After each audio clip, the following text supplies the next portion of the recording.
Hello friends, நான் தான் உங்கள் கேடி. இன்றைக்கி நம்ம கதை டெல்லரில் என்ன பார்க்க போகிறோன்னா எக்ஸாரிசம், பேய் ஓட்டுதல். எக்ஸாரிசம்ங்கிறது மதம் இல்லை, ஆன்மீகம் சார்ந்த ப்ரேயர் இல்லை, சடங்குன்னு சொல்லலாம். இது உலகம் ஃபுல்லாக வாழக்கூடிய மக்கள் பின்பற்றக்கூடிய மதத்தையோ இல்லை அவங்க கலாச்சாரத்தையோ பொறுத்து இந்த நம்பிக்கை பேய் ஓட்டுதல் சடங்கு மாறுபடும். ஒரு முஸ்லீம் அவங்க இமாமை முன்னிறுத்தியோ, ஒரு கிறிஸ்டியன் அவங்க ப்ரீஸ்ட்டை முன்னிறுத்தியோ, இல்லை ஒரு இந்து அவங்க ஆன்மீக குருவை முன்னிறுத்தியோ இந்த சடங்கு நடக்கும். இந்த சடங்கோ இல்லை ப்ரேயரோ நடக்கிறது தப்பில்லை, இது அவங்க நம்பிக்கையை பொறுத்தது. ஆனால் பேய் ஓட்டுன்ற பேரில் பல அப்பாவிகள் கொல்லப்படுறாங்க. இதுக்கு காரணம் யார்? கடவுளா இல்லை பேயா இல்லை நம்ம அறியாமையா? மனநலம் பாதிக்கப்பட்டவங்களுக்கு பேய் பிடிச்சிருக்குன்னு நம்பி பேய் ஓட்டுன்ற பேரில் பல பேர் கொல்லப்பட்டாங்க.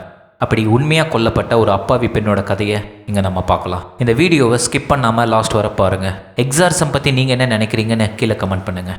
சரி, வாங்க வீடியோக்குள்ளே போகலாம். ஹேனா எலிசபெத் மைக்கேல் அல்லது ஹனிலீஸ் மைக்கேல்.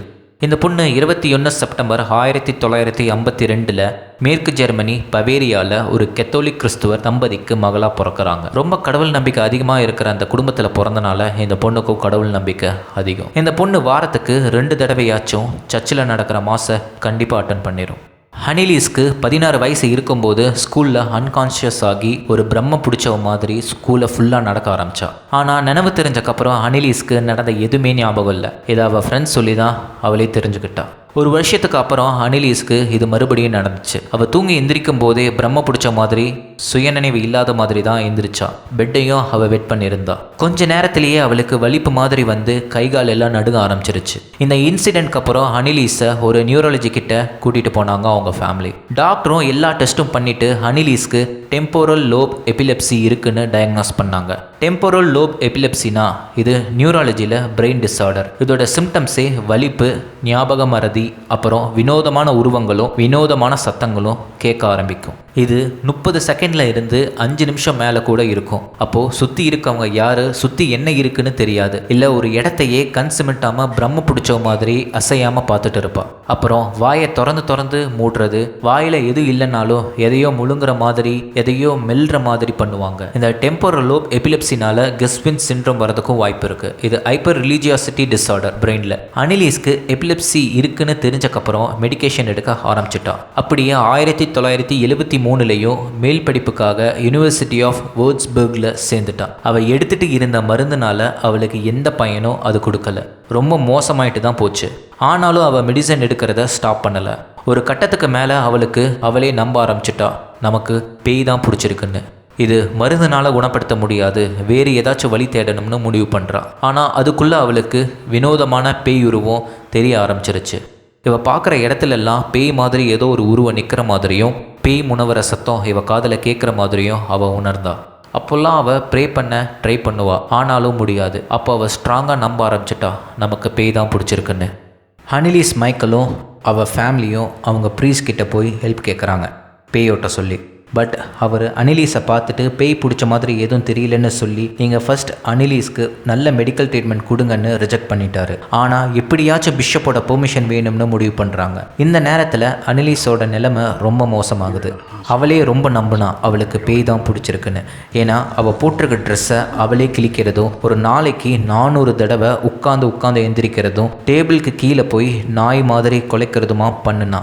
ஏன் வீட்டில் இருந்த சிலந்தி பூச்சியை நிலக்கரியை எடுத்து சாப்பிட்றதும், ஒரு நாள் அவங்க வீட்டு பக்கத்தில் மரத்துக்கு கீழே செத்து போய் கிடந்த ஒரு பறவையோட தலையை எடுத்து கடித்து சாப்பிட்டுட்டு இருந்தான். அதுவும் இல்லாமல் அவளோட யூரின் ஃப்ளோரில் இருந்ததை அவளே நக்கிட்டு இருந்தாள். இதெல்லாம் பார்த்து அவள் ஃபேமிலியை பயந்துட்டு அனிலீஸ்க்கு பேய் தான் பிடிச்சிருக்குன்னு நம்ப ஆரம்பிச்சிட்டாங்க. அனிலீஸை குணப்படுத்துறதுக்கு உதவி தேடிட்டு இருந்தாங்க. ஹனிலீஸ் மைக்கேல் ஃபேமிலி அவங்க ஃபேமிலி ஃப்ரெண்டு கூட சான் டாமியோனாவுக்கு போனாங்க. எப்பவும் வழக்கமாக அவர் அரேஞ்ச் பண்ணி கிறிஸ்துவ யாத்திரைக்கு எல்லாத்தையும் அழைச்சிட்டு போவார். அந்த மாதிரி அவர் ஆர்கனைஸ் பண்ணி எல்லாத்தையும் கூட்டிகிட்டு போனார். ஆனால் அங்கே போகும்போது அங்கே இருந்த சிலுவையை ஹனிலீஸ்னால் தொட முடியல. அந்த சிலுவையோட நிழலை கூட கடந்து நடக்க முடியல. புனிதமான நீரை குடிக்க முடியல. இந்த காரணத்தினால அனிலீஸ்க்கு பேய் தான் இருக்குன்னு அவங்க குடும்பம் கன்ஃபார்மே பண்ணிடுச்சு. எப்படியாவது இதை சீக்கிரமாக குணப்படுத்தணும்னு தீவிரமாக இறங்கினாங்க. அப்போது ஒரு ப்ரீஸ்ட்டை கண்டுபிடிக்கிறாங்க, ஏர்ன்ஸ்ட் ஆல்ட்னு. அவர் அனிலீஸ்க்கு பேய் தான் பிடிச்சிருக்குன்னு நம்புறாரு. ஆல்ட் பெட்டிஷன் போடுறாரு பேயோட்ட அனுமதி கேட்டு லோக்கல் பிஷப்ட்ட. பிஷப் ஜோசப் ஸ்டாங்கில் அப்ரூவ் கொடுக்குறாரு. அப்புறம் இன்னொரு லோக்கல் பிஷப்புக்கும் பர்மிஷன் கொடுக்குறாரு. அவர் பேரு ஹர்னால்ட் ரென்ஸ். இவங்க 2 பேரும் பேய் ஓட்டலாம், பட் இது சீக்ரெட்டாக தான் இருக்கணும்னு பிஷப் சொல்லிட்டாரு. 1960லலாம் பேய் ஓட்டுறது ரொம்ப ரேர் கெத்தோலிக்ஸ் மத்தியில். பட் நிறைய மூவிஸ் புக்ஸ்லாம் வர வர எக்ஸாரிசமும் ஃபேமஸ் ஆச்சு. முக்கியமாக 1970 தி எக்ஸாசிஸ்ட்னு ஒரு பேய் படம் வந்த காலகட்டம். அதனால பல பேருக்கு பேய் ஓட்டுதல் பிரபலமாச்சு. பிஷப் அப்ரூவல் கொடுத்ததுல இருந்து அடுத்த 10 மாதத்தில் ஆல்ட்டும் ரென்ஸும் சேர்ந்து அனிலீஸ்க்கு 67 பேயோட்டும் சடங்கு நடத்தியிருக்காங்க. ஆனால் எதுவுமே பயன் தரல. ஒவ்வொரு சடங்கும் முடிய 4 மணி நேரம் ஆச்சு. ஒரு வாரத்துக்கு ஒரு தடவையோ இல்லை 2 தடவையோ அந்த சடங்கு நடத்தினாங்க. இந்த சடங்கு அப்போ தான் அவளுக்கு 6 பேய் பிடிச்சிருக்கிறதாவும் அதை அவள் நம்புறதாகவும் அவங்க கிட்ட சொன்னான். 6 பேய் யாருன்னா Lucifer, gain, ஜோடாஸ் இஸ்காரியட், Adolf Hitler, Nero, ஃப்ளேஷ்மேன்.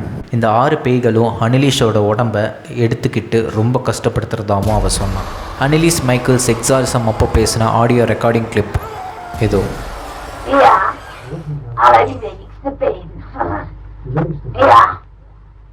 Kirche wird am allerwenigsten gebeten, weil die Herrn Pfarrer ja das für unmodern halten. பேய் ஓட்டும்போது கையில் இவிபி ரெக்கார்டரை வச்சு ரெக்கார்ட் பண்ணுற பழக்கம் அப்போ இருந்தே இருந்துச்சு. 6 பேய்களும் ஒன்னோட ஒன்று வாதித்ததை பின்னாடி நடந்த டாக்குமெண்டேஷனில் ஹால்ட் ரென்ஸும் பதிவு பண்ணாங்க. அனிலீஸ் அடிக்கடி அன்றைய வழிகெட்ட இளைஞர்களுக்கும் நவீன தேவாலயத்தின் விசுவாச துரோகிகளுக்கும் பிராய்ச்சித்தமாக சாக போகிறேன்னு சொல்லுவாள். இவளுக்கு பேய் ஓட்டும்போது கைகாலெல்லாம் கட்டி போட்டு தான் பேய் ஓட்டுற சடங்கே செய்ய ஆரம்பிப்பாங்க. அவள் கொஞ்சம் கொஞ்சமாக சாப்பிட்றதையே நிறுத்திட்டாள். லாஸ்ட்டாக அவள் ஊட்டச்சத்து குறைபாடுனாலேயும் நீரிழப்பு காரணத்தினாலேயும் ஜூலை 1, 1976 இறந்து போனான். அவள் இறக்கும்போது அவளுக்கு வயசு வெறும் 23. அந்த 2 ப்ரீஸ்ட்டுக்கும் அவங்க அலட்சியத்தால் தான் அனிலீஸ் இறந்து போனான்னு அந்த ஊர் கோர்ட் 2 பேருக்கும் 6 மாதம் சிறை தண்டனையும் விதிச்சாங்க. அப்புறம் அந்த 6 மாதம் சிறை தண்டனை இடைநீக்கம் செஞ்சுட்டாங்க. ஜெர்மனி சட்டத்தில் தண்டனை பெறுவோர் போதுமான துன்பங்களை அனுபவிச்சிட்டாங்க அப்படின்னு தெரிஞ்சிச்சுன்னா அந்த அரசு அவங்கள பனிஷ் பண்ணாமல் விட்டுருவாங்க. அந்த மாதிரி அனிலீஸோட பேரண்ட்ஸையும் பனிஷ் பண்ணாமல் அந்த கோர்ட் விடுவிச்சிருச்சு. இந்த அனிலீஸ் மைக்கேல் கதையை தான் 2005 தி எக்ஸாரிசம் ஆஃப் எமிலி ரோஸ்னு படம் எடுத்தாங்க. இது ஒரு கோர்ட் ட்ராமா பேய் படமாக இருக்கும். இந்த படத்தில் எமிலி ரோஸா நடித்த ஜெனிஃபர் கார்பெண்டருக்கு best frightened performance award MTV movie கொடுத்தாங்க. இது இல்லாமல் 2006 ரெக்வியம், 2011 அனிலீசி தி எக்ஸாசிஸ்ட் டேப்ஸ்னு படம் எடுத்தாங்க. இந்த கதை ஹாரர் ஃபிலிம்ஸ் எடுக்க இன்ஸ்பிரேஷனாக இருந்தாலும் மக்கள் மத்தியில் பெரிய தாக்கத்தை ஏற்படுத்துச்சு. சில மக்கள் உண்மையாகவே அனிலீஸ்க்கு பேய் தான் பிடிச்சிருந்ததுன்னு இப்போ வர நம்புகிறாங்க. சில பேர் அது மென்டல் இல்னஸ்ன்னு சொல்கிறாங்க. அது எது உண்மை? அது அவங்கவுங்க நம்பிக்கையை பொறுத்து. எக்ஸாரிசம் பற்றி நீங்கள் என்ன நினைக்கிறீங்க? இந்த வீடியோ உங்களுக்கு பிடிச்சிருந்தா லைக் பண்ணுங்கள், ஷேர் பண்ணுங்கள், சப்ஸ்கிரைப் பண்ணுங்கள். மறக்காமல் கீழே இருக்க பெல் ஐக்கானை கிளிக் பண்ணிக்கோங்க. இது புது சேனல்ன்றனால உங்களுடைய சப்போர்ட் கண்டிப்பாக எங்களுக்கு தேவை. இந்த மாதிரி இன்னும் சுவாரஸ்யமாக அடுத்த ஒரு எக்ஸாரிசம் கதையில் நம்ம சந்திக்கலாம். அது வரைக்கும் டாடா பாய், HKT.